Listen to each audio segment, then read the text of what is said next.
நம்மளுக்கு கிடைக்கிற டைம்ல எப்படி எஃபெக்டிவா உன்னையும் நடைப்பயிற்சி செய்யறது? எல்லாத்துக்கும் இந்த பரபரப்பான உலகத்துல ஒரு நாளைக்கு ஒரு 45 நிமிஷம் கிடைக்கிறதே பெரிய விஷயம். அந்த 45 நிமிஷத்துல நம்ம நடைப்பயிற்சி செய்யறோம். ரொட்டீனா போய் ஒரு கிரவுண்ட சுத்தி நடக்கிறோம். நடந்தா பிளட் பிரஷர், சுகர் குறையுது அப்படின்னு ஒரு திருப்தி பட்டுட்டு வந்துடுறோம். அப்படி இல்லாம அந்த 45 நிமிஷத்த நம்மளோட பலனை அதிகப்படுத்துறது எப்படி அப்படின்னு சொல்லி தரேன். நம்பர் 1. நம்ம சின்ன ரவுண்டு 400 மீட்டர் எடுக்காம பெரிய ரவுண்டா 1 கிலோமீட்டர், 1.5 கிலோமீட்டர் அப்படி ரவுண்டு. 400 மீட்டர் ஒரு 10 ரவுண்டு போறதை விட 1 கிலோமீட்டர் 1.25 கிலோமீட்டர் 4 ரவுண்டு 5 ரவுண்டு போங்க. அதனால நம்மளுக்கு ஹார்ட் ரேட் அதிகமாகிறது, இதயம் வேலை செய்யறது, வேர்வை சொட்ட சொட்ட நடந்து முடிக்கணும். நம்ம அதிக தூரம் இருக்கிற ரவுண்டா எடுத்துக்கணும். 1.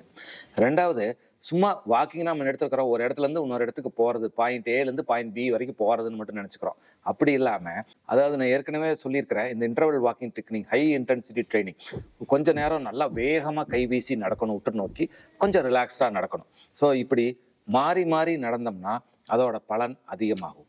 அடுத்தது, நம்ம நேரான சமமான தளத்துல நடக்காம ஒரு உயரமான பகுதி, மலை போன்ற பகுதியில சாய்வா நடந்தோம்னா அதனால வர பலன் கலோரி லாஸ், நம்ம கெண்டக்கால்கள் சதைகள் வேலை செய்யுது, இதயம் வேலை செய்யறது, எண்டூரன்ஸ் அதிகமாகுது. அது எல்லாமே அதிகம். அப்ஹில் வாக்கிங்க்கு பவர் ஜாஸ்தி லெவல் வாக்கிங் விட.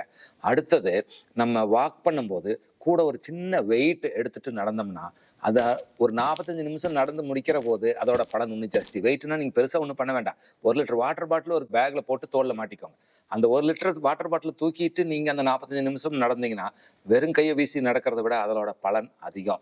இல்ல கையில ஒரு சின்ன தம்பிள்ஸ் வச்சுட்டு அப்படி நடந்தா வெயிட்டட் வாக்கிங், வெயிட் தூக்கிட்டு நடக்கும் போது அதோட பலன் அதிகம். அடுத்தது, ஒவ்வொரு அடியும் தள்ளி போடணும். லஞ்சஸ்ன்னு சொல்லுவாங்க. இந்த குதிய வச்சு ஒரு உந்துதல் கொடுத்து ஒவ்வொரு அடியும் தள்ளி போட்டு கொஞ்சம் இந்த முட்டியை 90 டிகிரி மடக்கி நம்ம கோர் மசில், மெயினா அந்த வயிற்று பகுதி, பின்பகுதி, முதுகு பகுதியில் இருக்கிற மசில் எல்லாம் என்கேஜ் பண்ணி பேலன்ஸை மெயின்டைன் பண்ணி கவனிச்சு நடந்தோம்னா, லஞ்சஸ் தள்ளி தள்ளி காலை வச்சு நடந்தோம்னா, கையை வீசி நடந்தோம்னா அதெல்லாம் வர பலனும் அதிகம்.